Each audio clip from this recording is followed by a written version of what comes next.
무병장수하고 하는 일마다 잘 되어서 예금 통장에 잔고가 늘어나는 사람들, 그 사람들은 기도를 많이 해서 그렇습니까?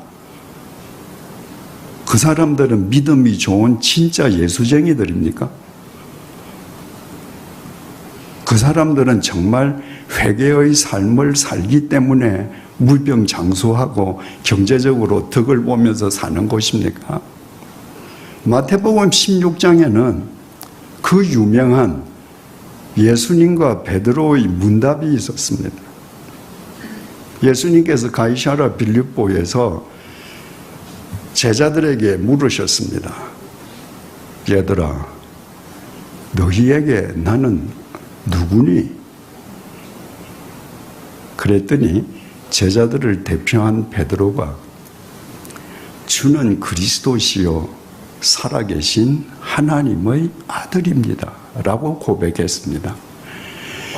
주는 그리스도시요, 그리스도 구원자라는 말이죠. 살아계신 하나님의 아들이십니다. 여러분, 사람의 아들은 아무리 비천해도 사람입니다. 개 새끼는 아무리 비싼 명견이라도 개입니다. 베드로가 지금 예수님에게 당신이 하나님 아들입니다 하는 것은 당신이 하나님이라는 거예요. 당신도 하나님이라는 거예요. 주님과 베드로 간에 그 문답을 주고받은 그 장소가 가이사랴 빌립보라 그러지 않았습니까?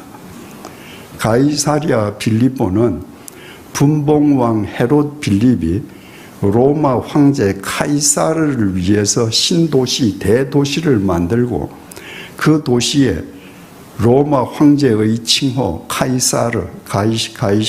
카이사르를 붙이고 자기 이름 빌립을 붙여서 가이사랴 빌립보라고 명명했습니다.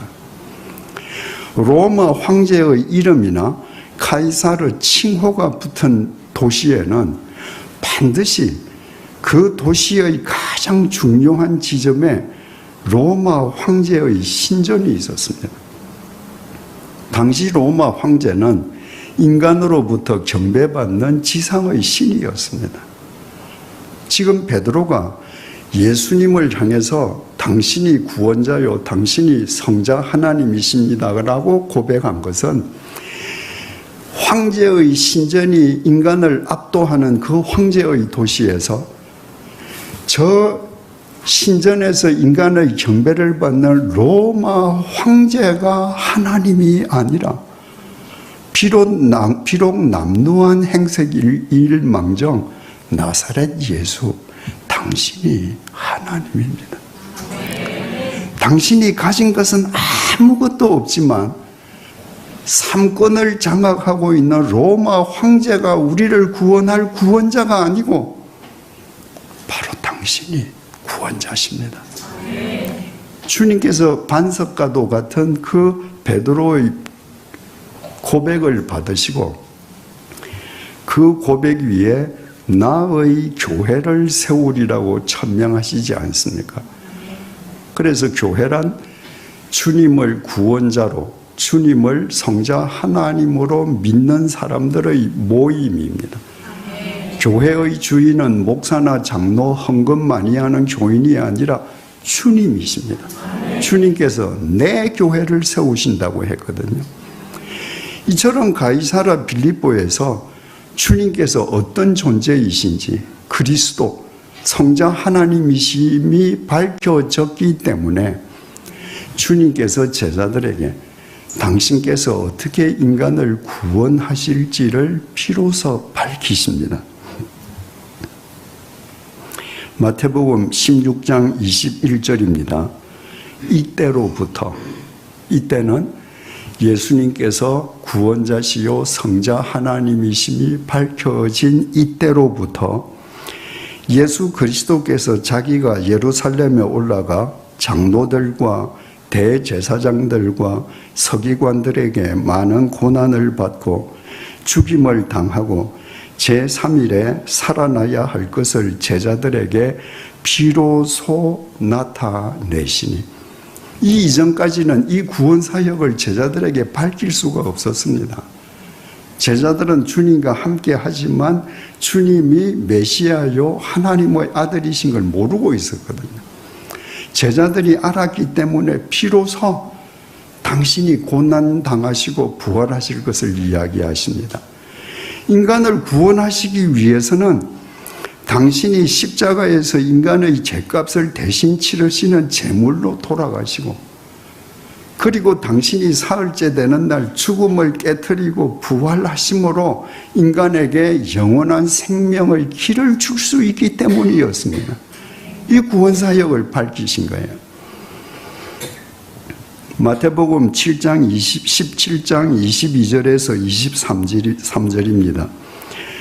갈릴리에 모일 때에 예수께서 제자들에게 이르시되 인자가 장차 사람들의 손에 넘겨져 죽임을 당하고 제3일에 살아나리라 하시니 제자들이 매우 근심하더라. 주님께서 두 번째로 당신의 순환을 예고하셨습니다. 십자가 고난 부활을 예고하셨습니다. 마태복음 20장 17절 19절입니다. 예수께서 예루살렘으로 올라가려 하실 때에, 지금 예수님께서 이제 십자가에 못 박혀 돌아가시기 위해서 예루살렘으로 올라가려 하실 때입니다. 12 제자를 따로 데리시고 길에서 이르시되, 주님께서 가시는 곳에는 어디나 사람들이 모여들었습니다. 그래서 주님께서 그 제자들을 무리에서 떼어서 따로 데리시고 길가에서 얘기하셨습니다. 보라, 우리가 예루살렘으로 올라가노니. 얘들아, 우리가 지금 예루살렘으로 왜 올라가는지 너희들 다 알지? 인자가 대제사장들과 서기관들에게 넘겨짐에 그들이 죽이기로 결의하고 이방인들에게 넘겨주어 그를 조롱하며 채찍질하며 십자가에 못 박게 할 것이나 제3일에 살아나리라. 세 번째로 당신의 순환을 예고하셨습니다. 그러니까 이처럼 마태복음 16장 이후의 모든 내용은 예수 그리스도의 십자가와 부활에 집중되어 있습니다. 왜? 그 십자가와 부활만이 우리를 살리기 때문입니다.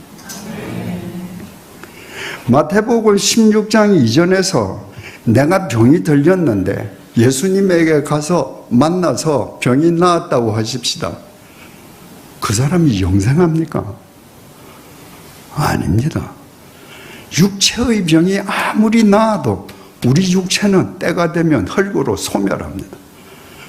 이 흙으로 소멸하는 인간들을 영원히 살게 하시는 방법은 십자가와 부활밖에 없습니다. 그래서 마태복음 16장 이후부터 모든 마태복음의 포커스는 십자가와 부활에 맞춰지는 거예요. 바꾸어 말하면 우리 믿음의 궁극적인 목표는 마태복음 16장 이전에서 육체가 무병장수하고 경제적으로 태산 같은 돈을 쌓고 큰 소리 치면서 사는 것이 아니라 예수 그리스도의 십자가를 표대로 삼고 그리스도 십자가의 증인으로 살아가는 것입니다. 그것이 구원받은 표징이기 때문입니다. 그러므로 참된 믿음은 뭔가? 마태복음 16장 이전 상태에서 마태복음 16장 이후로 넘어가는 것입니다. 거기에 성숙이 있고 원숙이 있습니다. 넘어가지 못하면 참된 믿음일 수가 없는 거예요. 그런데 마태복음 16장 이전에서 마태복음 16장 이후로 넘어가는 것이 말처럼 쉽지 않습니다. 우리는 다 죄성을 지니고 있기 때문이에요. 아까 예수님께서 가이사랴 빌립보에서 베드로가 예수님께서 구원자시요 성자 하나님이심을 밝혔기 때문에, 고백했기 때문에 그 고백 위에 당신의 교회를 세우실 것을 천명하시고 그때로부터 비로소 이제 당신의 고난과 부활을 밝히셨잖아요. 그게 구원사역의 핵심이니까. 그래서 내가 예루살렘에 가서 대제사장과 장로들한테 고난을 당하고 십자가에 못 박혀 죽을 거다. 마태복음 16장 22절입니다. 예수가 베드로를 붙들고 프로슬람바노 붙들었다. 여러분, 제자가 스승을 함부로 붙들 수 있습니까?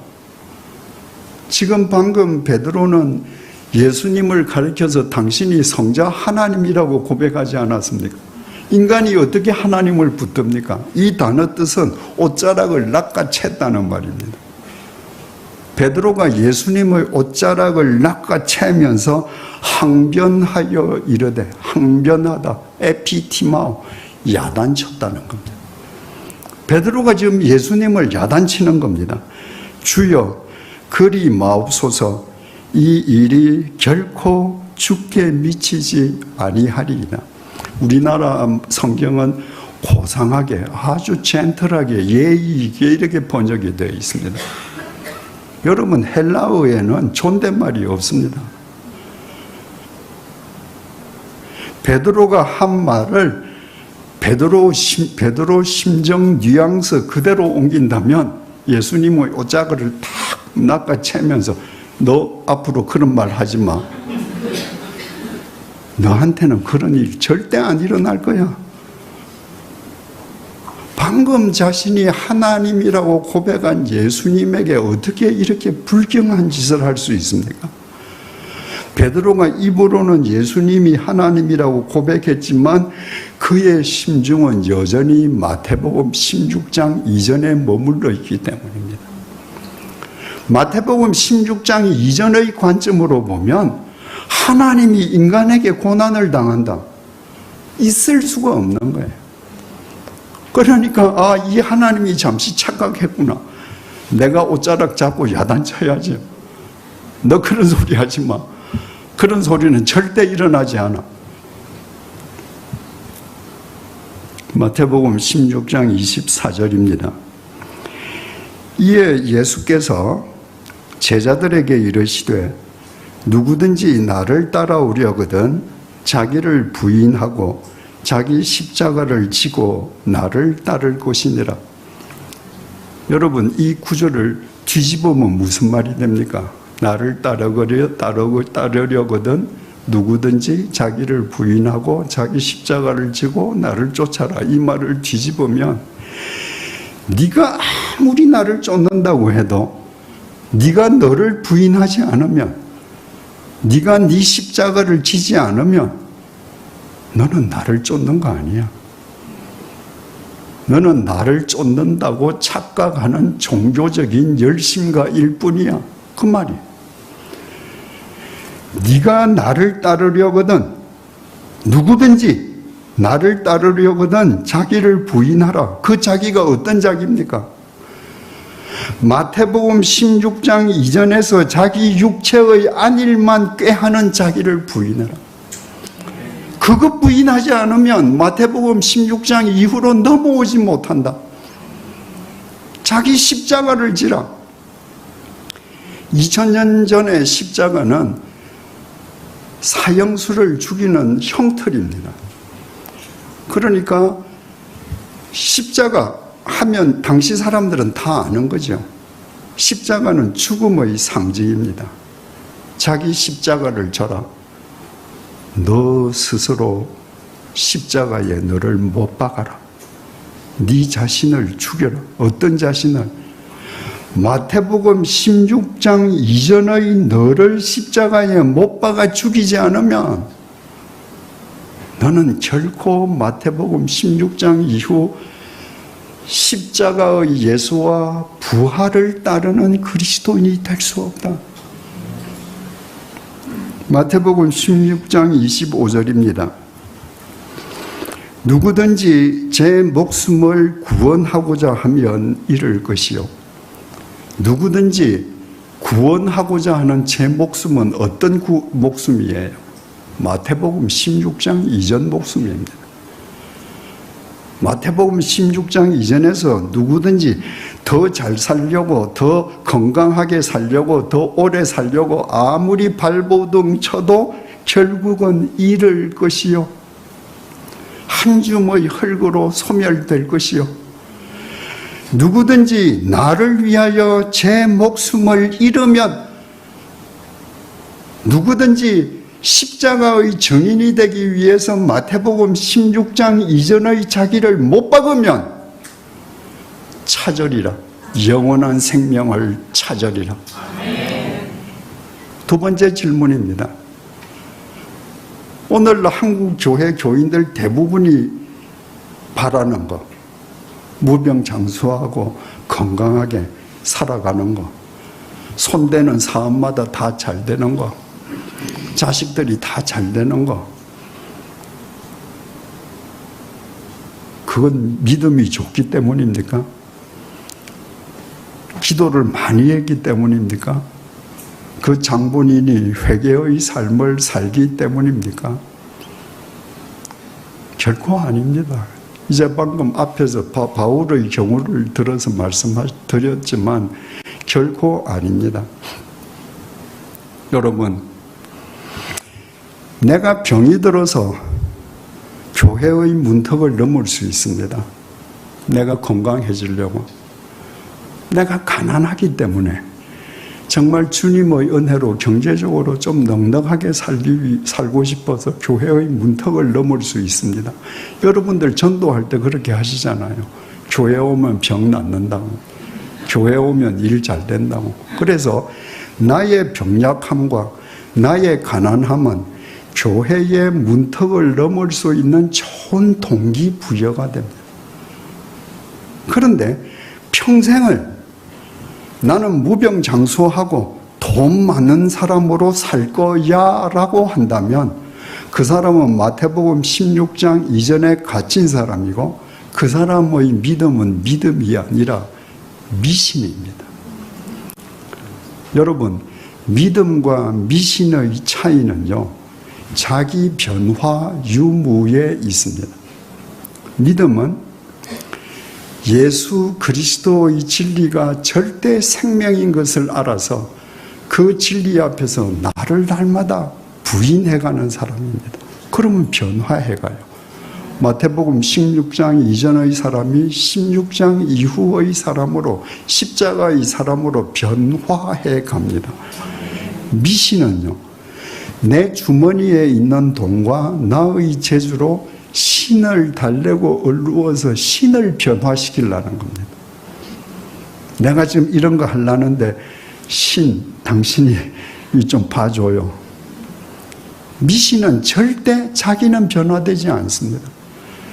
여러분, 무당을 찾아다니면서 하루 저녁에 수천만 원짜리 굿하는 사람이 굿을 10번 했더니 그 삶이 거룩해졌다, 그런 거 봤습니까? 굿을 하면 할수록 욕망 덩어리가 됩니다. 평생 내가 예수를 믿는데 마태복음 16장 이전에만 내가 머물러 있겠다, 그건 믿음이 아닙니다. 그건 미신입니다. 내가 아무리 종교적인 열심을 다해도 십자가와 무관합니다. 십자가와 무관한 사람, 부활과 무관한 사람은 주님과도 무관한 사람입니다.